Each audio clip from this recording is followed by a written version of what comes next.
Hello दोस्तों, आपका स्वागत है आपके अपने channel LBS public junior high school में। तो आज हम आपके लिए लेकर आए हैं क्लास 9 चैप्टर 3 परमाणु एवं अणु।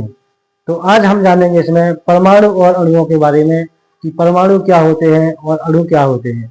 तो इसको जानने से पहले मैं आपसे एक निवेदन करता हूँ कि आप जब स्टडी कर रहे हैं तो उसमें आपका फोकस केवल पढ़ाई पे होना चाहिए, ना कि किसी अन्य बातों में या अन्य क्रियाकलापों में आपका बिल्कुल भी ध्यान नहीं जाना चाहिए। यदि आप अपनी स्टडी को एक अच्छी तरीके से करेंगे तो आप अवश्य उसमें सफल होंगे। ठीक है ना दोस्तों। तो चलिए हम चलते हैं आज की वीडियो पर, जिसमें हम देखेंगे क्या परमाणु और अणु, कि परमाणु क्या होते हैं और अणु क्या होते हैं। तो इससे पहले हम आपको इसको बताने से पहले आपको कुछ परिभाषाओं के रूप में बताएंगे, कुछ महत्वपूर्ण परिभाषाएं बताएंगे, जिसमें हम जानेंगे क्या कि तत्व क्या होते हैं और परमाणु क्या होते हैं, अणु क्या होते हैं और यौगिक क्या होते हैं। इन सबको हम समझेंगे, इसके बाद लेसन को स्टार्ट करेंगे। ठीक है ना दोस्तों। तो चलिए, सबसे पहले आपकी हेडिंग क्या होगी, तत्व। तत्व क्या होते हैं। हमने आपका जो पहला लेसन और सेकंड लेसन पढ़ाया है पदार्थों, हमारे आसपास के पदार्थ, तो उसमें हमने बहुत से तत्वों को समझा था और परमाणुओं को बताया था, और इसको डिटेल से हम यहाँ पे पढ़ लेंगे। ठीक है ना दोस्तों। तो अब हम इसमें देखते हैं क्या तत्व। तो आपको तत्व बताया क्या कि किसी पदार्थ का वह मूल पदार्थ, क्या किसी पदार्थ का वह मूल पदार्थ जिसे सरलीकृत नहीं किया जा सकता। इसका मतलब है इसको आप डिवाइड नहीं कर सकते। ठीक है ना, डिवाइड मतलब इसको अलग अलग नहीं कर सकते, तो जिसे आप क्या कहते हैं, तत्व। आप ये देखें क्या कि ऐसा कोई पदार्थ जिसको हम अलग नहीं कर सकते, जिसको किसी भी रासायनिक प्रक्रिया द्वारा भी हम उसको अलग नहीं कर सकते, वो क्या होता है, आपका तत्व होता है। क्योंकि वो एक केवल अपने आप से ही बनता है, जिसे हम अलग करने पर भी उसका मूल रूप अलग नहीं होगा, वो वही रहेगा। उसको हम अलग कर भी देंगे तो उसका रूप वही रहेगा, एक ही। ठीक है ना।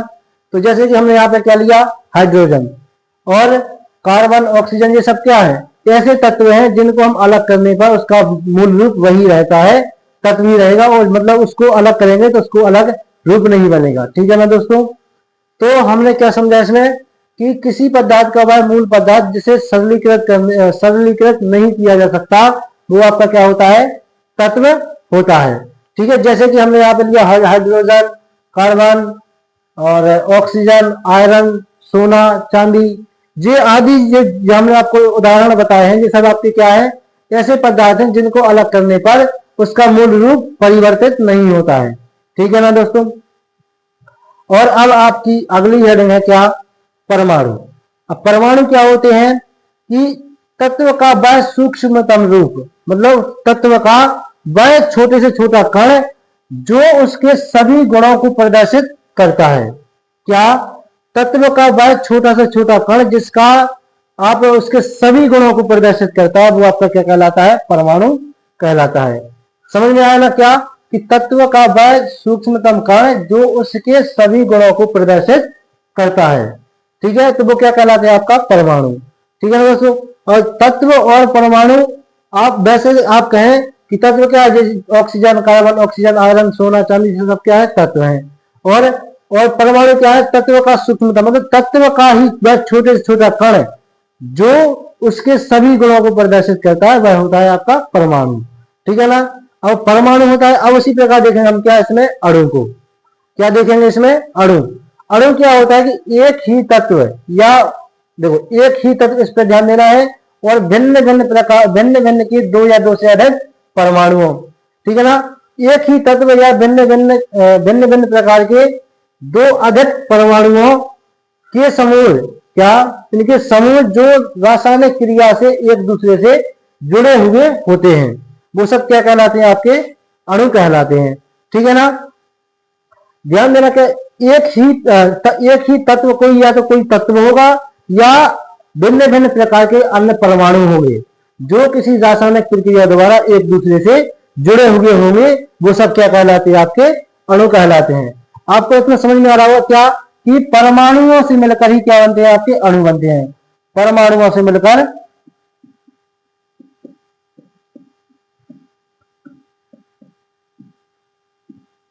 परमाणुओं से मिलकर क्या बनते हैं, आपके अणु बनते हैं।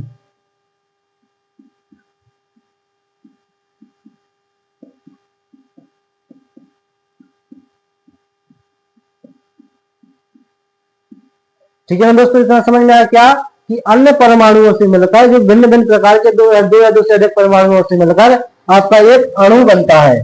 ठीक है ना दोस्तों, तो इतना समझ में आया। जैसे कि हमने यहाँ पे क्या लिया, O2। O2 क्या है, ऑक्सीजन। ऑक्सीजन किससे मिलकर बना है, ऑक्सीजन आपका जल और हाइड्रोजन,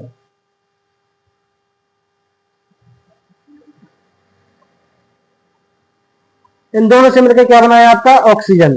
ठीक है ना, उसी प्रकार कार्बन डाइऑक्साइड हो गया। तो इसमें क्या है, देखो इसमें स्पष्ट लगा है क्या, दो तत्व मिलकर बना है। इसमें ऑक्सीजन में भी दो तत्व हैं, इसमें भी दो तत्व हैं। तो आपको समझ में आ रहा है क्या बनेगा, आपका ये अणु बन जाएगा। अब हम इसमें जानेंगे क्या, यौगिक। क्या जानेंगे, तो यौगिक को हम समझते हैं नेक्स्ट स्लाइड पर, इसको यौगिक को। ठीक है ना, तो यौगिक को समझते हैं हम नेक्स्ट स्लाइड पर। ठीक, हाँ तो हम इसमें जानते हैं क्या, यौगिक।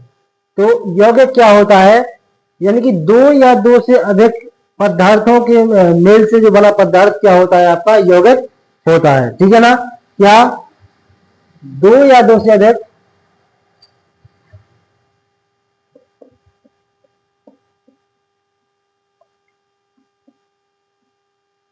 अधिक तत्वों से मिलकर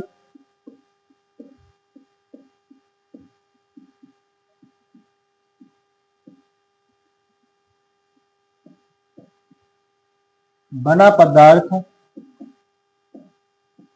क्या कहलाता है, यौगिक।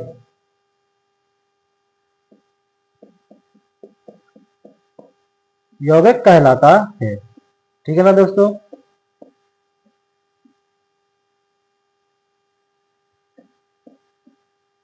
ठीक है ना, क्या समझ में आया कि दो या दो से अधिक तत्वों से मिलकर बना पदार्थ यौगिक कहलाता है। जैसे हमने एग्जांपल पे ले लिया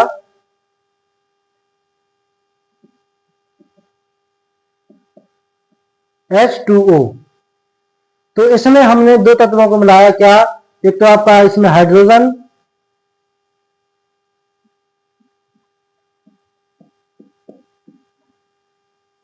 और ऑक्सीजन।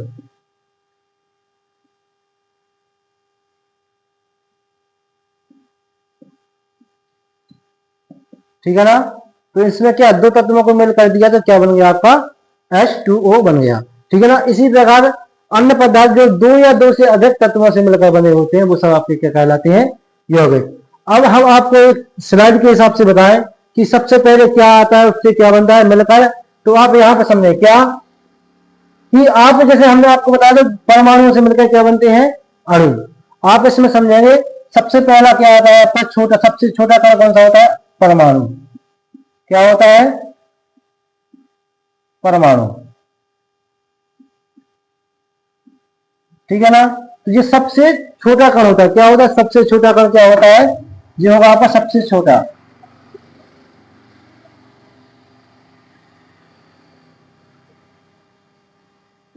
इसमें ध्यान देना, सबसे छोटी इकाई क्या होती है आपकी, परमाणु। कोई भी तत्व या कोई भी पदार्थ हो, उसकी सबसे छोटी इकाई आपकी होगी परमाणु। ठीक है ना, अब परमाणु, देखो अब आपको हमने बताया कि परमाणु, दो परमाणुओं से मिलकर एक बात बनता है आपका एक तत्व। दो या दो से अधिक परमाणुओं से मिलकर बने पदार्थ को क्या कहते हैं, तत्व। तो सबसे पहले आएगा आपका परमाणु, फिर इसके बाद क्या आएगा आपका अणु।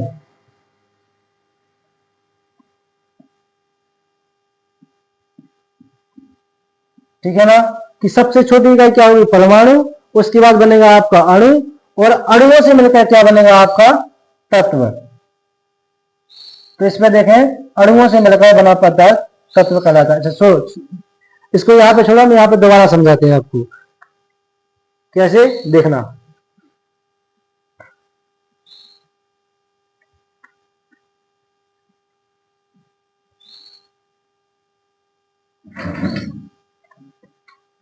तो आपकी सबसे छोटी इकाई क्या बताई हमने,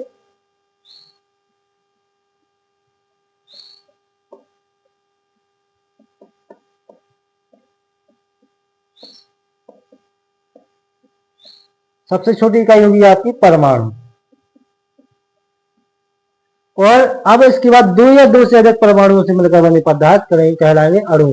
यानी कि पहली आपकी ये हो गई, दूसरे में लिखेंगे दो या दो से अधिक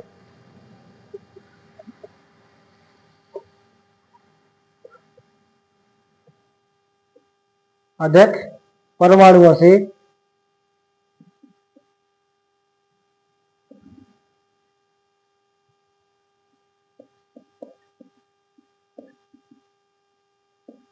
बने पदार्थ, वो क्या कहलाएंगे आपके अणु। क्या कहलाएंगे अणु। यानी कि सबसे छोटी इकाई होगी आपकी परमाणु, उससे बने जब परमाणुओं से मिलकर बने पदार्थ कहलाएंगे आपके अणु। अब अणुओं से मिलकर बने पदार्थ क्या कहलाएंगे,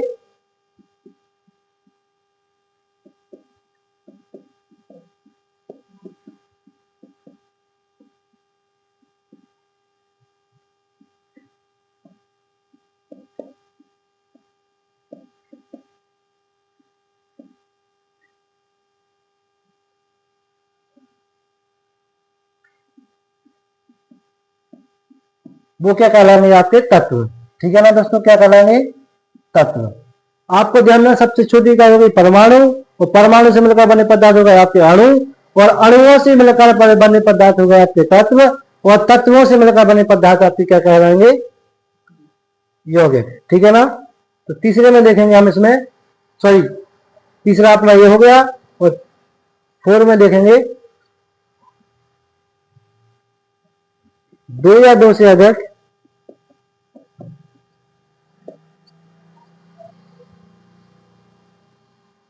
तत्वों, क्या तत्वों से बने पदार्थ आपके क्या कहलाएंगे यौगिक। ठीक है ना। इतना समझ में आया क्या कि आपकी सबसे छोटी इकाई होगी आपकी परमाणु, परमाणुओं से मिलकर बने आपके पदार्थ कहलाएंगे अणु, और अणुओं से पदार्थ बने को कहेंगे आप तत्व, और तत्वों से मिलकर बने पदार्थ को कहेंगे आप यौगिक। ठीक है ना दोस्तों। तो इसमें हमने समझा है क्या कि अणु पदार्थ, अणु क्या कहलाते हैं, तत्व क्या कहलाते हैं, परमाणु क्या कहलाते हैं, यौगिक क्या कहलाते हैं। तो हमने आज की वीडियो में इतना समझ लिया है, और अब अगली वीडियो में हम देखेंगे क्या कि जो इसके लेसन 3 है इसको हम पूरी डिटेल से समझेंगे। ठीक है ना दोस्तों। तो आपका इस वीडियो में आने के लिए बहुत बहुत धन्यवाद, और आप अपनी पढ़ाई को बहुत अच्छी तरीके से करते रहें, और किताब या मॉडल से आप पढ़ते हैं तो उसको भी देखते रहें, जिससे कि आपकी तैयारी अच्छी तरह से कंप्लीट हो जाए और आपकी परीक्षा के लिए बहुत हेल्प हो सके। तो चलिए मिलते हैं अगली वीडियो में। ठीक है ना दोस्तों, धन्यवाद।